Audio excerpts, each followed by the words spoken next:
আগামীকাল অর্থাৎ ২৬শে জুলাই প্রেক্ষাগৃহে আসছে ম্যা মুলায়ম।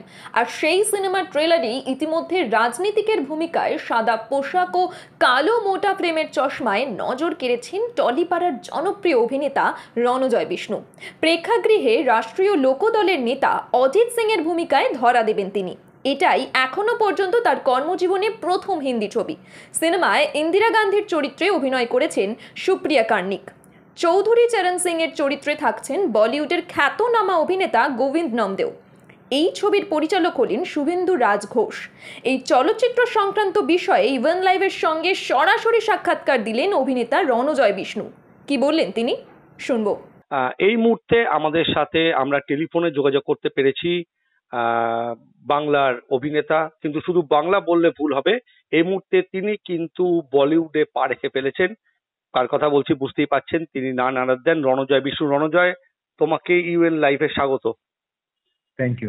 রণজয়, এই যে ছবিটা তুমি অভিনয় বহুদিন ধরে করছো, বাংলার মাটিতে বহু অভিনয় করেছো, কিন্তু এই ছবিটা তোমার জীবনের জন্য একটা কি টার্নিং পয়েন্ট, সেটা হিসেবে আমরা দেখতে পারি, বলতে পারি?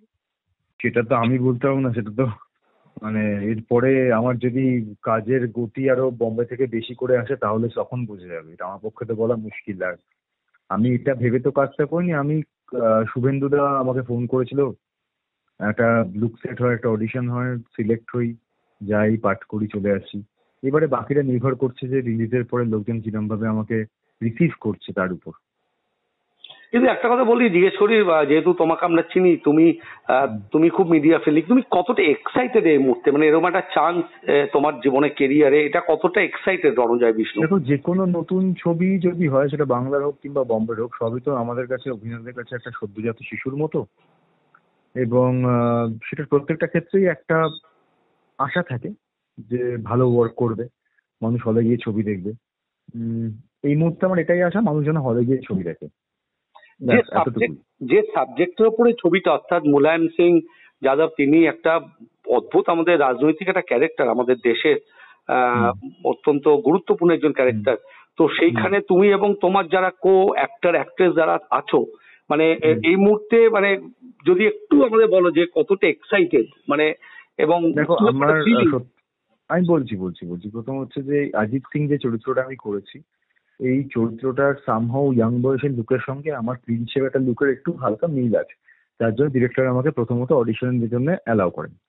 তো সেই জন্যই আমার কাছে ফোনটা আসে এবং তারপরে বাকি সবটা হয়। তো এই লোকটার কিরকম ভাবে কথা বলে, কিংবা খুবই কম ভিডিও আছে ইন্টারনেটে, তো মোটামুটি যতটুকু আমি পেয়েছি সেটা আমার প্রথম রিসার্চ ওয়ার্ক ছিল ওই লোকটাকে পোর্ট্রে করার জন্য।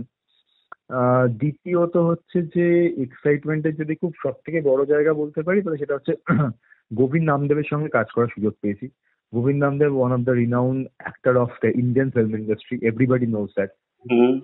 উনি আমার বাবার চরিত্রে অভিনয় করেছেন এবং ভদ্রলোক অসম্ভব ভালো একজন মানুষ। আমি প্রথমবার যখন ওনার সঙ্গে আমার প্রথম scene, he came to me and the way he greet me, that's amazing. তাতে এত আমি আরো বেশি রিল্যাক্স হয়ে গেলাম পাঠটা করতে গিয়ে, যে আমার একটু অসুবিধা হলো না ওনাকে মানে এক নিমিষে ওনার যে ইমেজটা আমার ভিতরে ছিল সেটা ভাঙতে আর কি।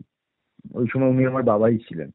তো গোবিন্দ নামদেবের মতো অভিনেতা আছে এবং আরো সব তিসমার খান অভিনেতারা আছেন এখানে পাঠ করছে, যাদেরকে দেখে ছোটবেলা থেকে বড় হয়েছে।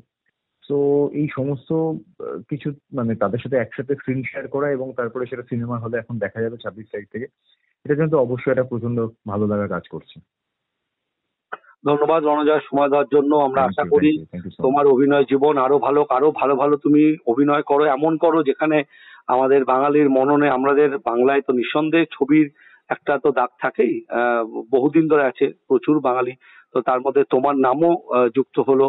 যিশু এখন খুব ভালো কাজ করছে, সব মিলিয়ে একটা খুব ভালো দিক বাংলার জন্য, বাংলার অভিনেতাদের জন্য। অসংখ্য ধন্যবাদ তোমাকে, তুমি সময় দিতে।